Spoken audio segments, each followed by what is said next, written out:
mahasiswa prasejahtera yang sejatinya konten acara ini yang dihimpun dari mahasiswa bidik misi.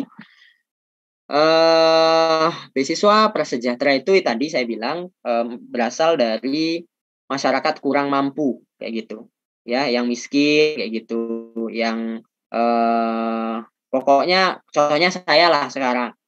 Saya penerima beasiswa LPDP. Dari baju, tas, sepatu, semuanya itu bantuan semua itu. Dari LPDP itu.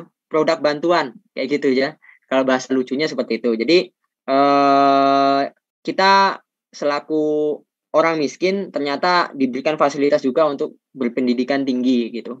Alhamdulillah sejak tahun 2010 ya, kalau nggak salah sejarah bidik misi mungkin bisa didalami, itu pencetusnya salah satunya ya Bapak Susilo Bambang Yudhoyono dan Menteri Muhammad Nuh.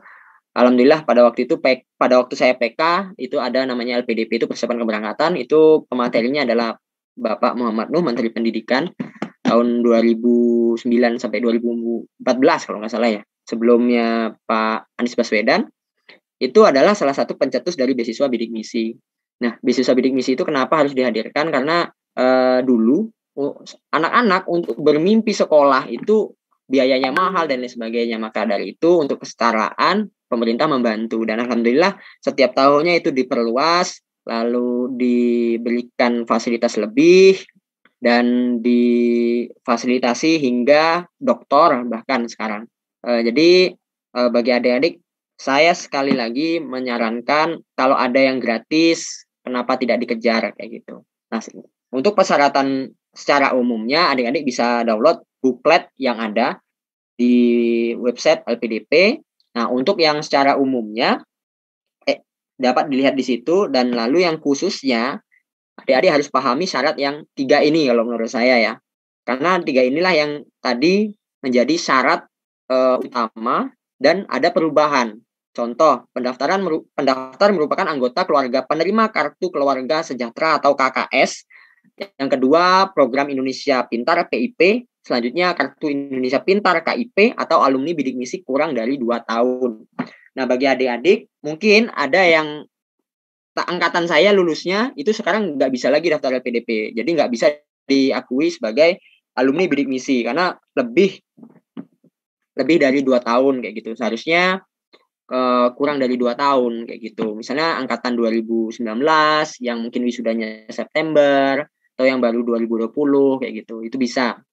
Nah, atau prasejahtera, kalau adik nggak punya syarat itu, adik kalau memiliki kartu keluarga sejahtera atau program Indonesia Pintar itu bisa mendaftar untuk beasiswa LPDP.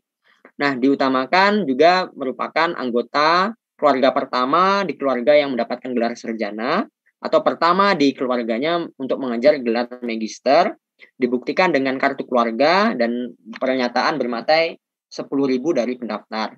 Lalu ini yang saya bilang tadi, IPK-nya diturunkan untuk sekarang minimalnya itu 3,0 pada skala 4. Jadi kalau IPK-nya 3,0 tapi selesainya 5 tahun, itu berarti tidak bisa ikut jalur prasejahtera, seperti itu. Next. Mungkin itu yang menjadi patokan ya. Nah, ini yang seandainya adik-adik ada juga kebetulan bidik misi dan tinggalnya di daerah afirmasi.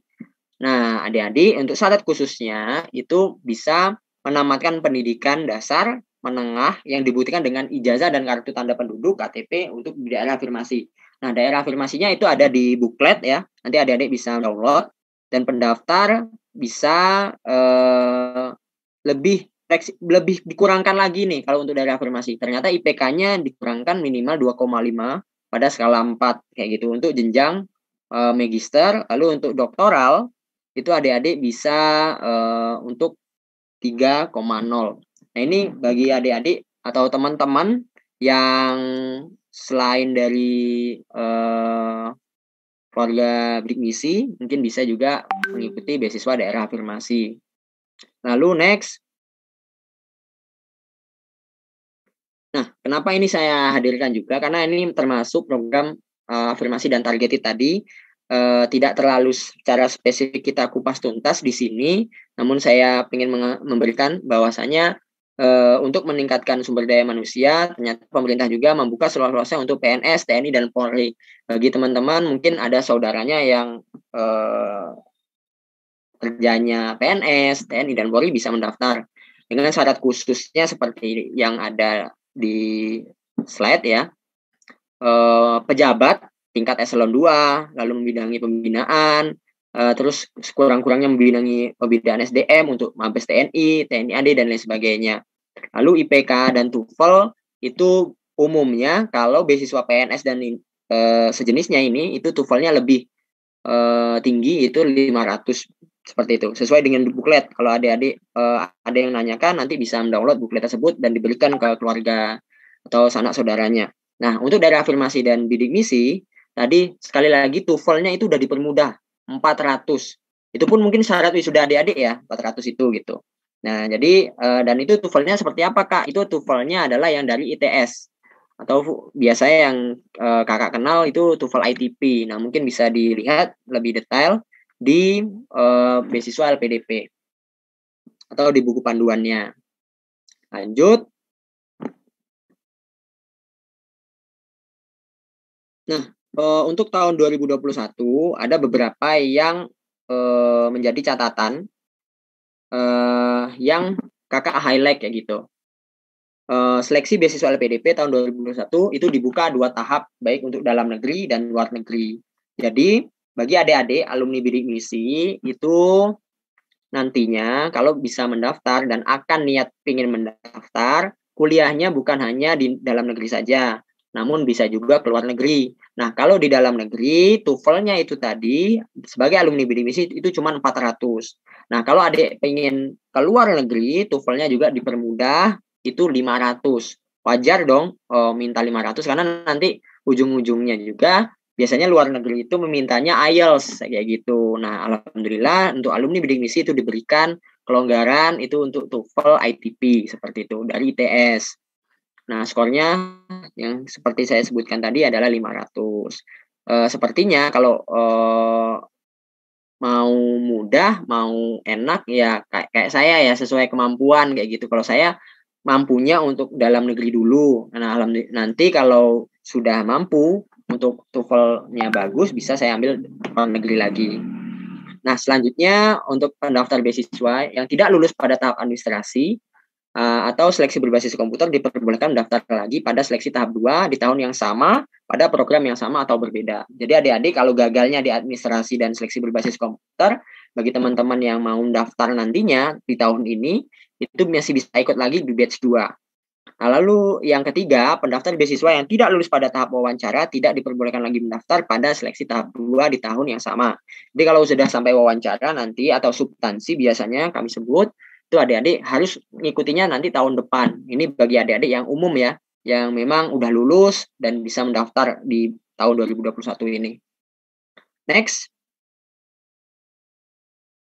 Nah, ini yang saya janjikan tadi untuk timeline LPDP tahun 2021. Pembukaan udah ya, dibuka 4 Mei kemarin sampai 1 Juni. Itu yang umum, beasiswa umum. Beasiswa umum itu meliputi beasiswa reguler dan beasiswa dosen seperti itu atau non dosen, itu beasiswa umum ya. Nah, terus tanggal 8 sampai 4 Juni itu ya ini salah satunya beasiswa afirmasi yang prasejahtera tadi dan targeted group seperti itu. Lalu tanggal administrasinya bisa dilihat nanti tanggal 2 sampai 10 Juni. Nah, lalu selesai nanti sampai Agustus. Nah, di Agustus nanti tinggal nunggu pengumuman dan kalau memang beruntung dan rezekinya adik-adik bisa dinyatakan sebagai awardee LPDP tahun 2021. Next. Nah, bagi adik-adik yang mungkin masih, Kak saya masih sidang nih, mau masih nunggu sidang bulan Juni kayak gitu atau bulan Juli, wisudanya nanti bulan September misalnya, diberikan kesempatan untuk mendaftar batch 2, ternyata dibuka lagi. Nah, jadi tahun ini bisa memastikan diri ada beasiswa dan bisa memastikan diri membooking itu dana siapa yang mendanai adik-adik mau kuliah lagi gitu. Itu bagus sih, efisiensi umur ya. Jadi udah lulus langsung lanjut kayak gitu. Tahun depannya kan langsung lanjut, bisa langsung lanjut seperti itu. Nah, Kak, apakah harus dengan ijazah? Enggak, LPDP bisa pakai SKL, tapi nanti pada waktu seleksi wawancara itu nanti ada pemberkasan, ngecek berkas-berkas asli yang di-upload itu nanti diminta ijazahnya. Jadi ada beberapa rentang waktu yang bisa menunggu adik wisuda sampai ijazah adik keluar. Jadi nggak harus ijazahnya itu keluar duluan kayak gitu. Pakai SKL juga bisa kayak gitu. Karena ada adik-adik angkatan kemarin itu di bawah saya itu pakai SKL kayak gitu juga, alhamdulillah bisa lulus.